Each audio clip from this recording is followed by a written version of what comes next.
Yes, Kenya. Tamu sana, yes. Since yesterday, a lot is happening behind the scenes. Bomas is all but drama. It's like a marketplace. There is no order. And that's why I maintain and I believe our beloved President Uhuru Kenyatta should crack the whip. There should be order at Bomas of Kenya.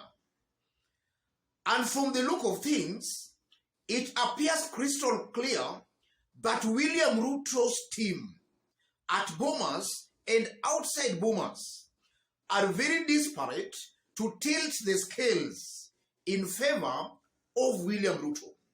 And it's now clear and open they are doing that with some rogue IEBC officials. And I'm saying that because some have been exposed, some have been arrested, and some have also been busted. So it's clear William Ruto and his team, they are using some rogue officials at IEBC, most likely to overturn the will of the people. And I'm saying the will of the people because some few days ago, we saw mainstream media telling the presidential results. And as I talk right now, all those mainstream media, they are all in agreement that Raila Odinga has won the election. In fact, from the screen there, you are seeing joint media tally. Raila Odinga, 7,017,607. William Ruto, 6,597,395. That's 48.2%. Raila, 51.1%. These are joint tallies by Citizen TV, KTN News, NTV, K24, TV47. They are all in agreement that from their tallies, Raila has won the election. And it's good Chebukati and his team told the media to do these tallies. The tallies have been done and they are all indicating Raila Odinga has won the election. And interestingly enough, Radio Africa, that group, from their tally they are indicating Ruto has won. Yes. So I don't know why they're differing with all these other stations. But that's a story for another day. So in this video, ladies and gentlemen, I want us to dig deep to see exactly the state at which Kenya is and what should be done. In case you are watching us for the very first time, subscribe, give this video a like. Yes. Just as I've been saying in this forum, I still maintain that after all shall have been said and done, Raila Odinga, most likely, if the law is to be followed, if the truth is to be said, Raila will be declared the winner. But it appears there are very strong, powerful forces within IEBC trying very hard to thwart that. They are trying very hard to overturn the will of the people. That's most likely what I'm seeing happening as I talk. And should they do that, they shall have overturned the will of the majority of Kenyans. And that's why I still send my plea to the president and the government to make sure they crack the whip. Let them protect and defend the will of a majority of Kenyans. And I'm saying a majority of Kenyans because largely if you look at the way Kenya's voted, Kenya is painted blue with only some few patches of yellow. Almost all communities in Kenya have endorsed a Raila presidency. Ruto's presidency has been largely endorsed by only 2 communities. So a William Ruto's win is a blessing and a celebration to mostly those 2 communities. A Raila Odinga win is a blessing and a celebration to a majority of other Kenyan communities. And it's up, I believe, ladies and gentlemen, that we must move away from this yoke of ethnic domination.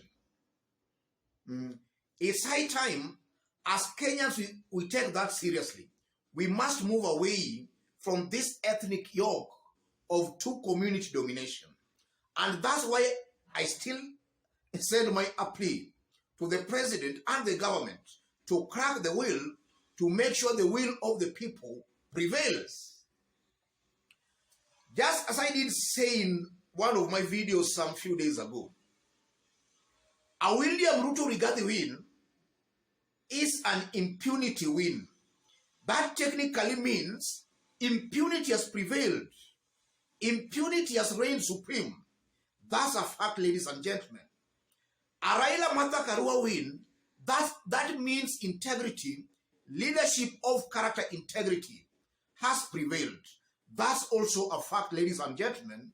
So even if you look at it on that basis alone, a Raila Martha Karua win is indeed good for Kenya, as opposed to a Ruto Rigathi win.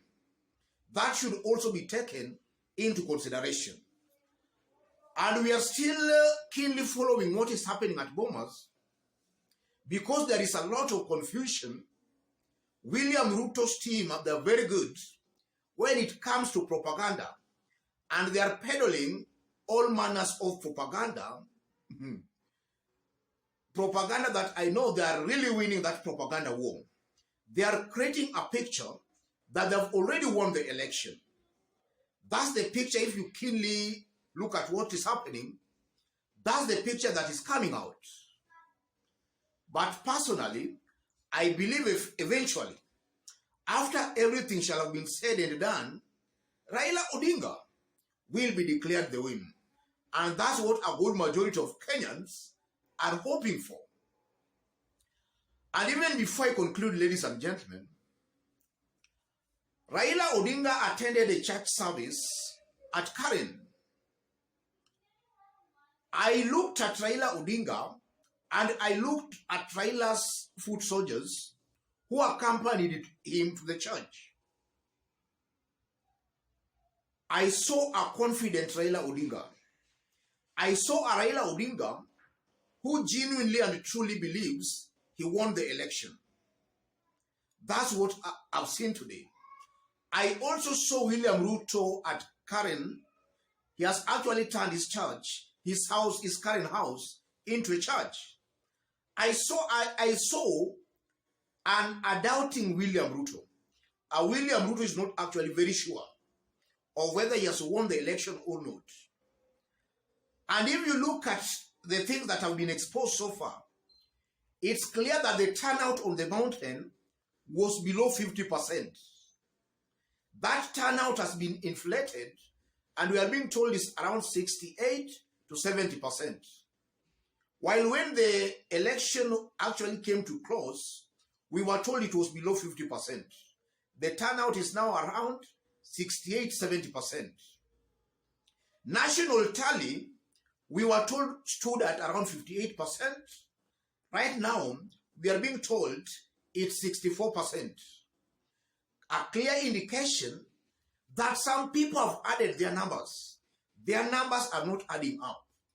They are now using IEBC, or rather some rogue IEBC officials, to add them some extra votes in order to thwart the will of a majority of Kenyans.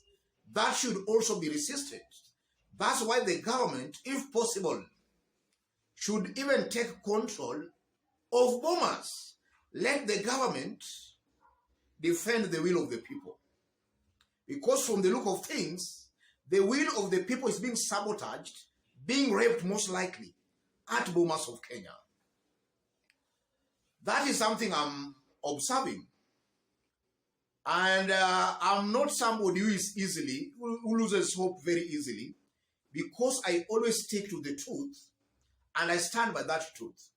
I believe the government should crack the whip at Bomas, most likely the will of a majority of Kenyans is being raped.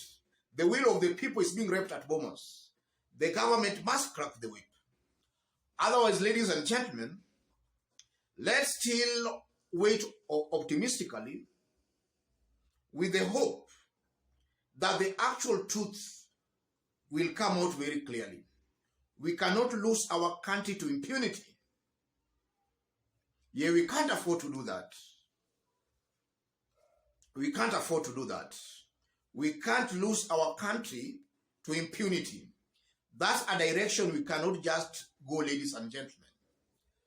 And I still have a very strong feel that such kind of maneuvers and innuendos and dramas by those goons trying to overturn the will of the people, I'm still optimistic that eventually they will be defeated.